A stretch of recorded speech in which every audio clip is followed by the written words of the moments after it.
Shalom, selamat pagi para sahabat Petra yang dikasihi oleh Tuhan kita Yesus Kristus. Sudahkah Anda mengasihi orang lain hari ini? Para sahabat Petra yang terkasih di dalam Tuhan, embun pagi pada hari ini tanggal 26 Februari bersama saya, Pendeta Hindra Kurniawan dari GKJ Mergangsan. Adapun tema embun pagi pada hari ini adalah jagalah dirimu. Sebelum kita bersama-sama menerima firman Tuhan, mari sebelumnya kita menyiapkan hati dengan berdoa. Kami menaikkan syukur kepadamu Tuhan, bila mana pada saat ini Engkau boleh menyertai dan memberkati sehingga kami boleh bersama-sama ikut ambil bagian dalam doa embun pagi pada hari ini. Dan seperti biasa kami akan mengawali dengan membuka sabda firman Tuhan. Biarlah firman yang akan kami terima dapat menguatkan kami, menjaga kami, sehingga kehidupan kami senantiasa diberkati Tuhan. Hanya di dalam Kristus Yesus kami menyiapkan hati untuk menerima firman-Mu. Amin. Ibu bapak dan para sahabat Petra yang terkasih di dalam Tuhan, firman Tuhan diambil dari Lukas pasal 17 ayat 1 sampai 4. Judul dalam bacaan kita saat ini adalah beberapa nasihat. Firman Tuhan mengatakan demikian. Yesus berkata kepada murid-muridnya, tidak mungkin tidak akan ada penyesatan, tetapi celakalah orang yang mengadakannya. Adalah lebih baik baginya jika sebuah batu kilangan diikatkan pada lehernya, lalu dilemparkan ke dalam laut, daripada menyesatkan salah satu dari orang-orang yang lemah ini. Jagalah dirimu. Jikalau saudaramu berbuat dosa, tegurlah dia. Dan jikalau ia menyesal, ampunilah dia. Bahkan, jikalau ia berbuat dosa terhadap engkau 7 kali sehari, dan 7 kali ia kembali kepadamu dan berkata, aku menyesal, engkau harus mengampuni. Demikian firman Tuhan. Yang berbahagia adalah bagi kita yang menerima firman itu dan memeliharanya. Ibu bapak dan para sahabat Petra yang terkasih di dalam Tuhan, ketika kita melihat kehidupan sekarang, tentu banyak tantangan, banyak permasalahan yang kita hadapi. Bahkan kita dapat melihat yang namanya permasalahan itu selalu berganti dan seakan-akan tidak pernah habis. Selain itu, kita juga dapat melihat respon ketika seseorang itu menghadapi sebuah permasalahan atau pergumulan hidupnya. Dan yang sering kali kita jumpai adalah kita bisa melihat seseorang datang kepada Tuhan dengan cara berdoa, memohon petunjuk kepada Tuhan agar kehidupannya dimampukan untuk dapat menjalani hari-hari. Ada juga yang mencari orang lain untuk bercerita tentang persoalan hidupnya dengan harapan dia lebih ringan ketika ia telah mengeluarkan setiap permasalahan dan pergumulan hidupnya. Mungkin juga ada orang yang kemudian larinya ke arah yang negatif. Mungkin ada yang larinya ke narkoba, ada yang larinya ke minuman keras, atau mungkin ada juga orang yang dalam menghadapi pergumulan hidupnya, ia lebih memilih untuk mengambil waktu untuk sendirian. Entah itu dia jalan-jalan sendiri, baik itu ke gunung atau ke pantai atau apapun begitu.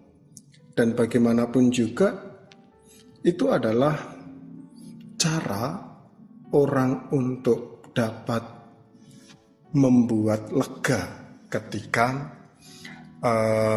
permasalahan sedang ia hadapi.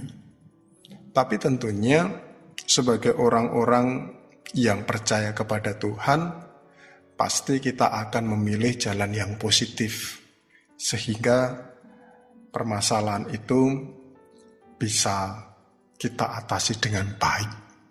Nah, mengambil salah satu contoh dari apa yang telah saya sampaikan tadi terkait sikap seseorang dalam menghadapi permasalahannya, kita seringkali melihat ada orang yang mencari orang lain dengan harapan ya dia bisa bercerita akan masalahnya sehingga perasaannya menjadi lega. Nah, sebenarnya apa yang dilakukan itu tidak salah, tetapi kembali lagi pada tema jagalah dirimu. Bahkan kalau kemudian kita melihat bacaan kita dari Lukas tadi, kita diminta untuk waspada terhadap orang-orang yang bisa saja menyesatkan. Artinya apa? Ketika kita punya masalah dan mencari orang lain untuk mendengarkan masalah kita, kita harus dengan bijak dan tepat seseorang yang akan kita pakai untuk membantu kita dalam menghadapi persoalan kita. Nah, kalau kita tidak hati-hati, maka yang ada adalah kita akan justru semakin tersesat. Permasalahan yang kita rasakan itu tidak akan pernah dapat selesai. Nah, mungkin Bapak Ibu kemudian bertanya kepada saya, emangnya ada ya Pak orang-orang yang seperti itu? Ada. Saya menjawab ada. Makanya kemudian saya perlu menyampaikan sekali lagi, bercerita kepada orang lain akan masalah kita, oke-oke saja, sah-sah saja. Tetapi perlu hati-hati. Karena bagaimanapun juga, itu adalah bagian dari kita untuk menjaga diri kita. Nah, saya katakan tadi ada contohnya.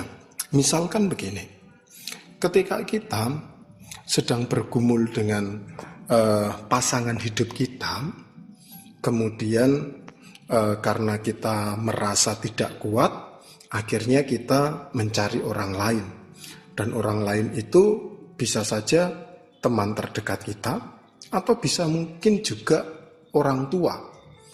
Nah, kenapa kemudian saya akan katakan hati-hati? Karena ketika kita cerita masalah pasangan kita kepada orang tua kita, bagi saya pribadi, ya orang tua itu tidak netral, termasuk juga teman-teman terdekat kita itu pasti tidak netral. Kenapa? Karena ketika kita menceritakan masalah kita dengan orang-orang yang ada di dekat kita atau orang tua kita, ya dia pasti otomatis akan membela kita dan pasti akan menyalahkan pasangan kita. Di satu sisi lain, cerita yang kita sampaikan kepada orang tua atau kepada teman kita, itu pasti sudah ada unsur pembenaran di dalamnya. Sehingga kita tidak mau dianggap salah di hadapan teman kita atau di depan orang tua kita. Nah, dampaknya apa? Orang tua kita akan membenci pasangan kita, ataupun teman kita juga akan membenci pasangan kita. Ya mungkin kita akan merasa lega secara psikis, tetapi ketika orang tua atau teman kita menanggapinya itu boleh dikatakan mengiyakan, itu justru akan membuat kita semakin membenci pasangan kita. Sebagai contoh begini, misalkan saya punya masalah sama pasangan dan saya cerita ke teman, "Wah, pasangan saya ini kok orangnya begini ya," gitu. Kemudian teman saya menanggapi, "Oh ya, memang perempuan itu seperti itu. Hampir semuanya memang kayak gitu sifatnya," gitu. Nah, secara otomatis saya merasa lega. Saya merasa lega karena teman saya itu mengiyakan, bahkan berempati kepada saya.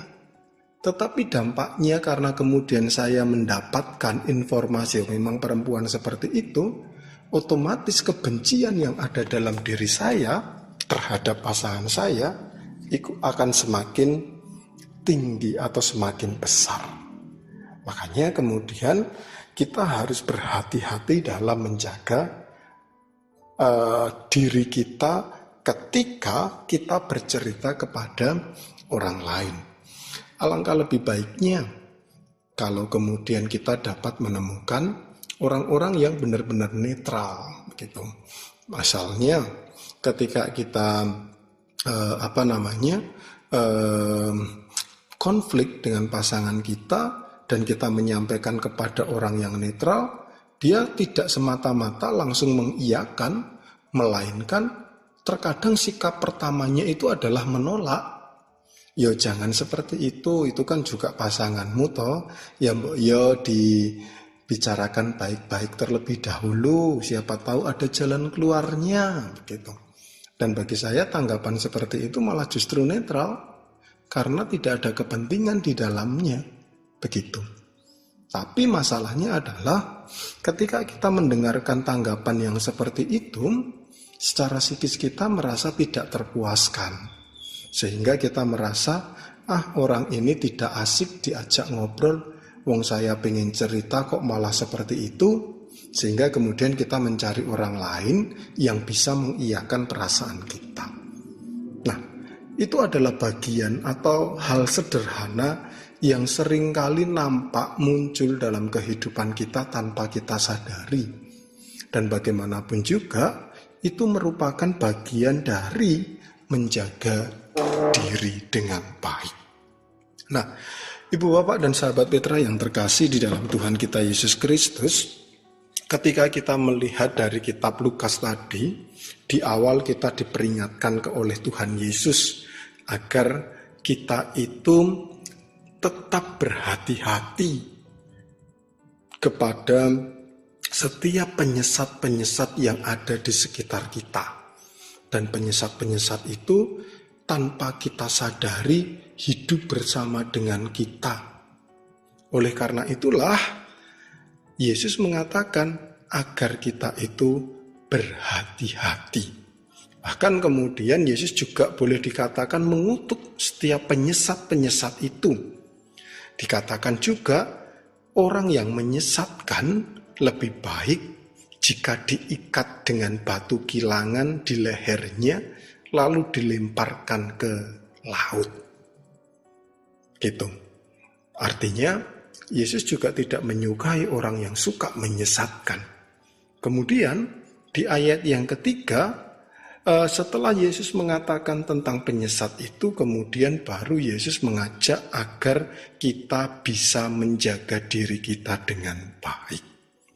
Dan di ayat selanjutnya itu kemudian berbicara soal pengampunan. Ketika seseorang itu melakukan kesalahan, maka perlu untuk diampuni. Artinya apa? Menjaga diri ya bisa kita lakukan dengan mengampuni. mengampuni setiap kesalahan yang telah orang lain lakukan, sehingga hidup kita itu tetap dapat merasakan damai sejahtera, hubungan kita tetap baik, kita terhindar dari penyakit, begitu kan? Nah, kenapa Pak Indra kok kita terhindar dari penyakit? Ya, bagi saya, orang-orang yang tidak bisa mengampuni, pasti dia akan selalu terbeban dengan masalahnya. Dia tidak bisa menjaga dirinya dengan baik. Setiap hari selalu dipikirkan tentang masalah itu. Dan yang terjadi dampaknya adalah orang itu menjadi stres. Kalau sudah stres, nanti terus kemudian sakit, stroke. Nah, kalau sudah stroke masih saja dipikir dia tidak mau mengampuni, jadinya stop nanti. Makanya pengampunan bagi saya itu juga salah satu hal yang bisa kita lakukan untuk menjaga diri kita agar tetap sehat begitu. Dan saya ingin menyampaikan di sini dalam konsep saya, sebenarnya pengampunan itu tidak ditujukan kepada orang lain, tetapi bagi diri kita sendiri, agar kita itu bisa bersahabat dengan diri, agar kita itu tetap sehat, agar kita itu tetap dapat merasakan damai sejahtera. Jadi konsep pengampunan itu merupakan bagian dari menjaga diri kita agar tetap stabil. Nah, Ibu Bapak dan para sahabat Petra yang terkasih di dalam Tuhan, oleh karena itulah embun pagi hari ini mengingatkan kembali kepada kita. Menjaga diri itu banyak hal yang bisa kita lakukan. Tadi di awal saya sudah mengatakan banyak cara positif yang bisa kita lakukan, termasuk juga di dalamnya mengampuni. Karena dengan mengampuni, kita pasti akan dapat menjaga diri kita untuk tetap sehat dan diberkati Tuhan.